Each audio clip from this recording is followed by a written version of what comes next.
Email remains a common attack vector and data leak risk, especially when sensitive content is involved. These best practices combine technical safeguards and user behavior to help protect emails, reduce the risk of breaches, and maintain compliance. 1. Use strong encryption.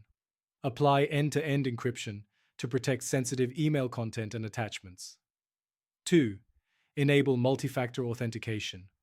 Require MFA to prevent unauthorized account access. 3. Train against phishing. Educate users to spot and report phishing attempts. 4. Keep systems updated.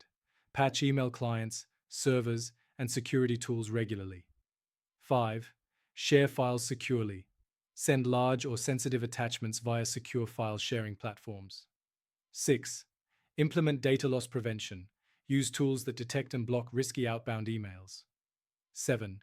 Enforce strong passwords. Require complex, unique passwords and rotate them periodically. 8.